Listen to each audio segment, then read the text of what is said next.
Hi kids, it's Father Aaron again. I am recording this on a very important day. Now you're probably not going to see this till tomorrow, also a very important day, Good Friday. But I'm recording it on Maundy Thursday.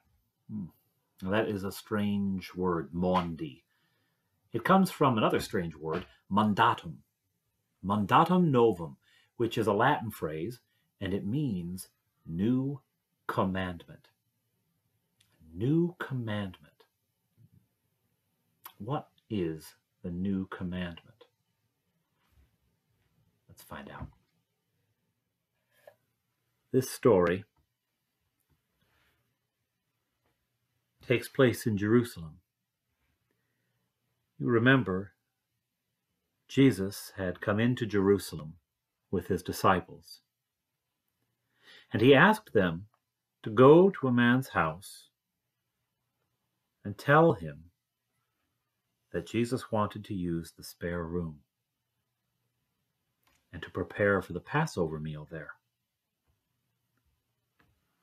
And so the disciples did. They prepared the bread that's used in the Passover. They prepared the wine for Jesus to celebrate the Passover meal. And the disciples came. They came and they sat with him at the table.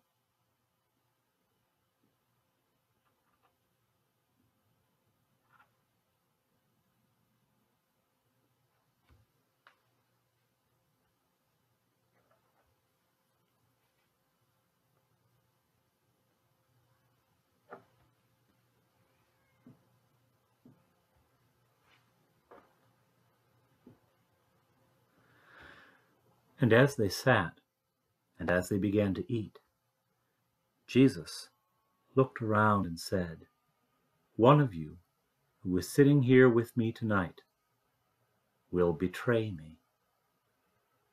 The disciples started to say, "Well, who is it? Who is it? It's not me, is it? Who could it be that's doing this?" Judas looked at Jesus and said, "It's not me, Lord." Jesus looked at him and said, "You say so." Judas left.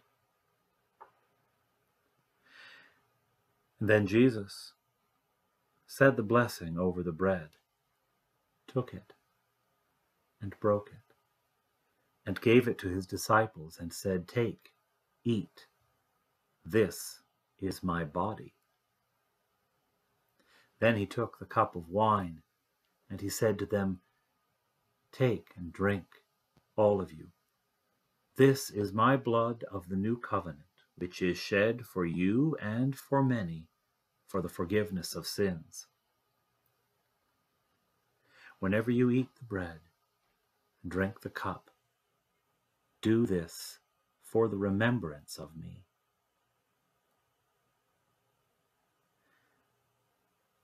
After they had eaten, Jesus got up, and he got a pitcher of water and a basin used for washing feet. And he went to wash the disciples' feet. But Simon Peter said, "Lord, will you wash my feet?" You see, that was the sort of thing a servant would do. Jesus said, "If I don't wash your feet, you will have no part with me." And Peter said, "Then not just my feet, my hands and my head also." Jesus said, "No. If you're clean, you don't need your whole body washed, just your feet." And so Jesus did. He stooped down and he washed Peter's feet. He washed the feet of all the disciples.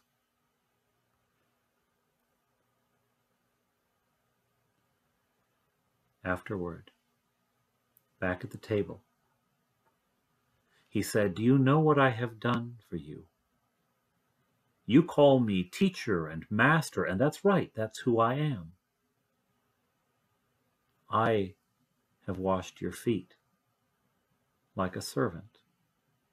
If I have washed your feet, then you must wash one another's. The servant is not greater than the master. The one who is sent is not greater than the one who sent him. As I have done for you, do for others. And then Jesus said, I give you a new commandment.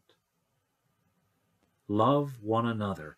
As I have loved you, so you should love one another. By this everyone will know that you are my disciples, that you have love for each other.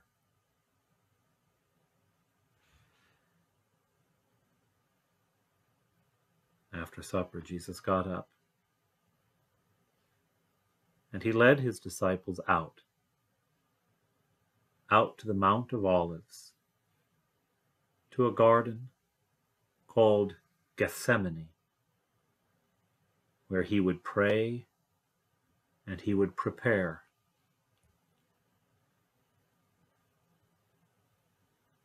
Because his betrayer was at hand. So, did you hear the commandment? Did you get it? Well, there was one near the end that was pretty easy, wasn't it? Jesus says, a new commandment I give you, to love one another as I have loved you. That's an important commandment. Jesus is telling us that we're supposed to love each other, that we're supposed to be good to each other, to be loving and kind to each other, just as Jesus was to us. That's not the only commandment, though. Did you hear another one? Jesus washed the feet of his disciples, and then he said, what I have done for you, you must do for one another. He's telling his disciples that they need to be servants to one another. They shouldn't put themselves first and say, you serve me, go ahead, serve me. No, he's telling them to serve each other, to find what ways they can to help one another, to do for the other. Still not the only commandments. Did you hear the other one? The other one is really important. At the meal, Jesus took bread and he said, take and eat.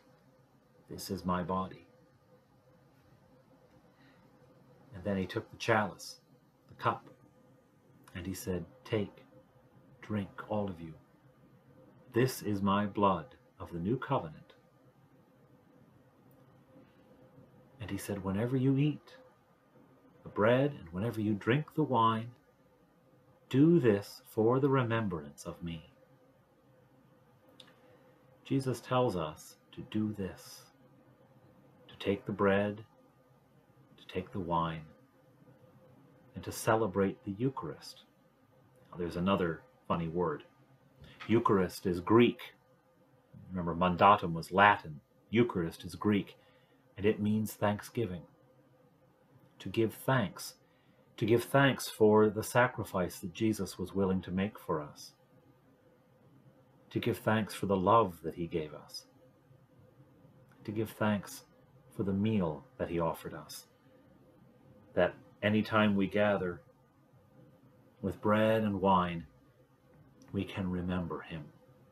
And that doesn't just mean to remember him. It means to remember Jesus, to make him a member of our company again. Now, right now we can't gather. Right now it's safest for us to stay apart, to stay home. But we will be back together soon. And when we are, I look so forward to seeing you. I can miss you guys. I look forward to you coming up to the rail and either crossing your arms or holding out your hands for the host. I look forward to sharing in the Eucharist with you. A thanksgiving for the love that Jesus gave. Meanwhile, have a blessed Good Friday and a happy Easter. God bless you.